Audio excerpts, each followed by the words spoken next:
Hi, this is National Master Coach Ba.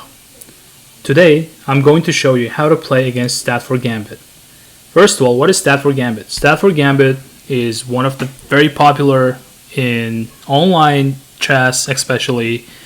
So where black sacrifice his pawn for attack. There is a traps. There is a lot of ways for white to make mistake and lose a game. So let me show it. So after e4, black plays e5, and after knight f3, black plays here knight f6. So instead of developing knight c6, black plays knight f6, and this also might lead to Petrov defense or Russian defense. So white takes on e5, and after this, so usually black plays d6 and goes to Petrov defense, but instead of this, black plays knight c6.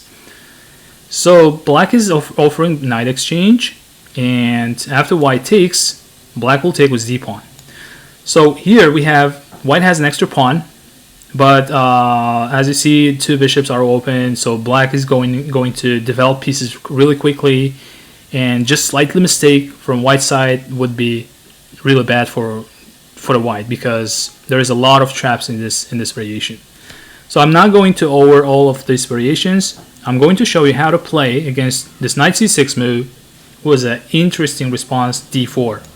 So we play d4 here. We're not trying to defend our pawn. We're not trying to keep a pawn and try to do attack. So we just play d4 and also actually setting up a trap. Now here black can play knight takes e4, knight takes e5, knight takes e4, and then queen e7.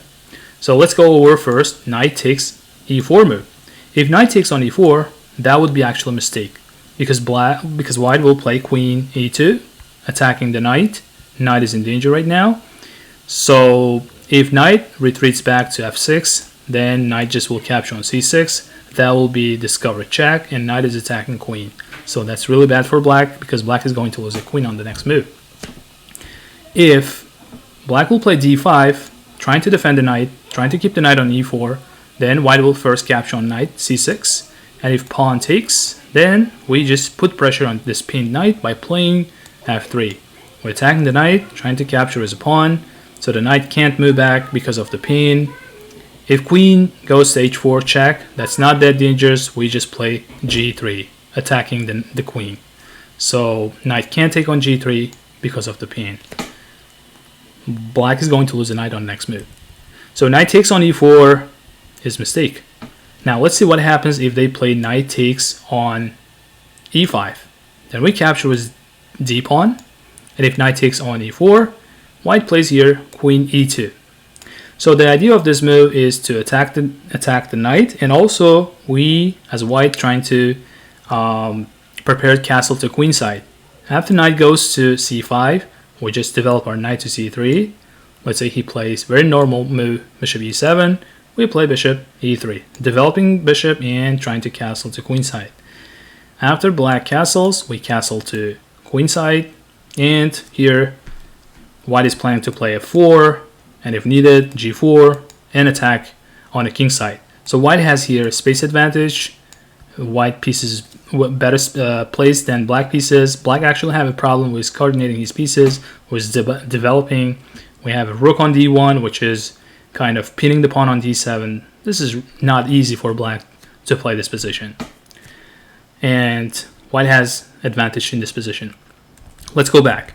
If in this position queen goes to e7, then we're not going to try to defend the knight on e5, defend the pawn, and actually black after plays e7, he's doing skewer.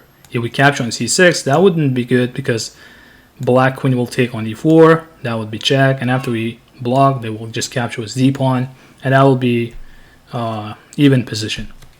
So instead of capturing